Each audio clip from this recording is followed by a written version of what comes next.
राजनीति, आंदोलन, किसान, करप्शन, गरीबी, इन सभी मुद्दों पर आवाज उठाएगा अब तक न्यूज इंडिया। सत्ता के आगे जब भी सवाल कमजोर पड़ने लगता है तो सवाल उठाने पड़ते हैं।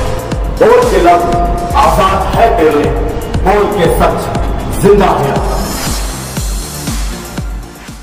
कार्यक्रमात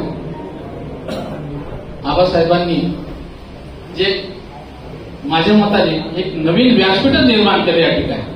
म्हणजे जे चेहरे बघितले आपण तर ते बघून मी 10 मिनिटापासून विचार करतो की हे सर्व फक्त सुनील आबा गायकवाडच करू शकतात. म्हणजे एवढे लोक एवढे चेहरे एकत्र आणणं म्हणजे शक्य नाही. दिसतो हॉल छोटा पण गर्दी कमी पण दर्दी जास्त आहे. तुम्ही आता मिसळ पे येतोय तर या ठिकाणी मिसळ पे चर्चा ह्या कार्यक्रमात जे आबासाहेबांनी नियोजन लावलं ते माननीय डॉक्टर सुभाषबाबा भामरे माजी मंत्री आणि 2 टर्मचे खासदार आणि आता सन्माननीय आदरणीय मोदी साहेबांनी जो त्यांच्यावर पुन्हा जो भरोसा टाकला आपल्या मतदारसंघाला पुन्हा सुभाषबाबाच्या रूपाने जो उमेदवार दिला त्याबद्दल आम्ही मोदीजींचं वरिष्ठ देखील आभार व्यक्त करणार. या ठिकाणी बोलायचं म्हणजे असं की माननीय नरेंद्रजी मोदी यांनी तळागाळातल्या कार्यकर्त्याला अतिशय सोपं माझा प्रचार कसा करायचा, जनतेकडे माझं मत कसं मांडायचं, जनतेकडे आपण मत कसं घ्यायचं, इतकी सोपी व्यवस्था या 10 वर्षाच्या कालखंडात तुम्हाला आम्हाला दिलेली. गुप्ताजी आता तेच म्हणले 2 वेळा की झालेल्या कामांचा उभाव करा, त्याची प्रसिद्धी करा. आणि तीच माझी पण खंत आहे की डॉक्टर सुभाषबाबा भामरेंनी या मालेगाव तालुक्याला, शहराला, जिल्ह्याला, ते 6 जिल्ह्यांना जे काम दिलं असेल, ज्या ज्या ठिकाणी विकास कामं केली असेल तो विकासाचा पाडा वाटणं हा आपल्यासाठी गरजेचा आहे. पण ह्या ठिकाणी मी जाऊन सांगतो की देशातल्या 8 कोटी जनतेला माननीय नरेंद्र मोदींनी ज्यांचे चुले पेटत नव्हते त्यांना अंत्योदय अंतर्गत योजनेअंतर्गत 35 किलो धान्य दिलेले. हा काँग्रेसच्या कालखंडात एवढं मोठं धान्य कोणी गोरगरिबांना दिलेलं होतं. मुद्दा इतका मोठा आहे की आपण घराघरात पोहोचलेलो आहे, फक्त आपलं चित्र त्या ठिकाणी पोहोचत नाही. दुसरं, येणारा शिदा कुठलाही सण उत्सव असू दे की त्या ठिकाणी मोदी साहेबांचा पोस्टर लावून आणि त्या शिदेची वाटप त्या घराघरात या छोट्या छोट्या खाण्यामध्ये पोचते. पण याचा उभा हो हे कोणाला जमलं नसलं त्याचं दुर्दैव आहे. पण आपण घराघरात पोहोचलोय, एखाद्या महिलेच्या किचनपर्यंत पोहोचले, त्यांच्या धान्याच्या कोठीपर्यंत आपण पोहोचले, मोदी सरकार पोहोचलेली. पण याचं येणाऱ्या कालखंडात कॉम्प्लेक्स जेव्हा आपण टाकायला जाऊ, आपण मतं जेव्हा मागायला जाऊ, याची देखील आठवण त्या ठिकाणी आपण करून दिली पाहिजे. तसेच 5 वर्षाच्या कालखंडात आवाकाळ असो, सन्माननीय ज्या मेडिकल योजना असतील त्या मोदी सरकारने जनसामान्यांना 5-5 लाखापर्यंत दिलेले. सुकन्या योजना असो तर सुकन्याचे फायदे स्कॉलरशिप मध्ये मोठ्या प्रमाणात मिळत आहेत महिला वर्गासाठी, मुलींसाठी. पण आपण त्या ठिकाणी मांडताना कमी पडतोय.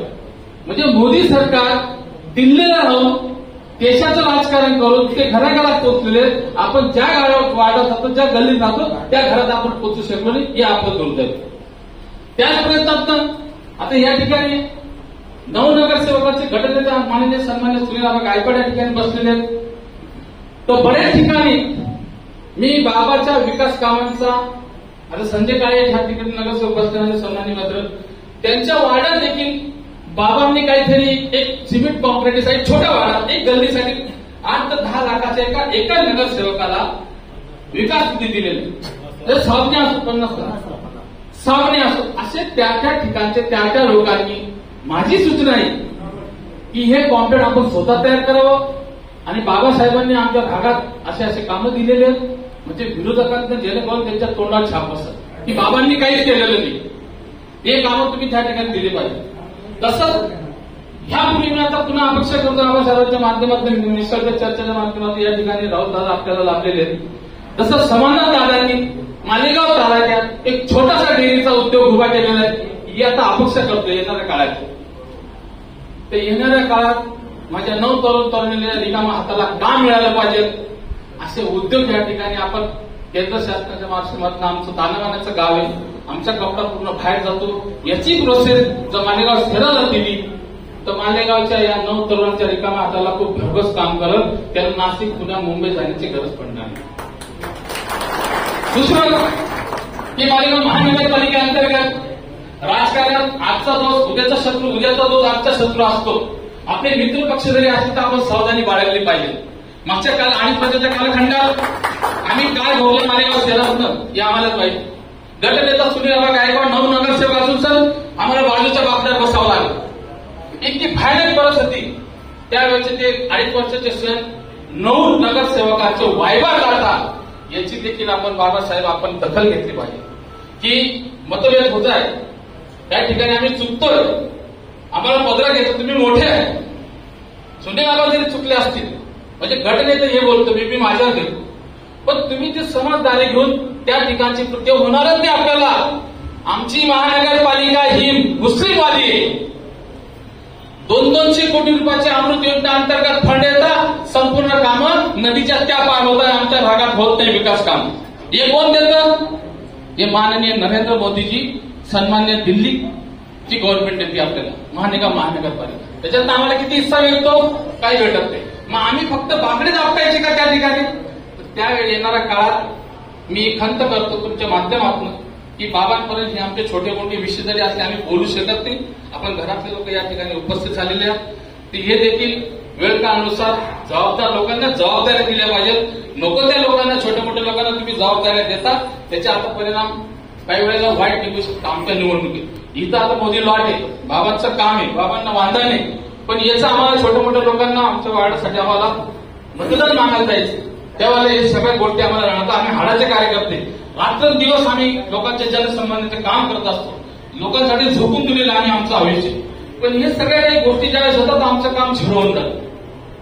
करोनाच्या कालखंडात ह्या मायका लागली, स्वतःच्या जीवाची, परिवारची पर्वा न करता पुऱ्या देशाने, पुऱ्या गावाने, पुऱ्या जिल्ह्याने बघितलेले.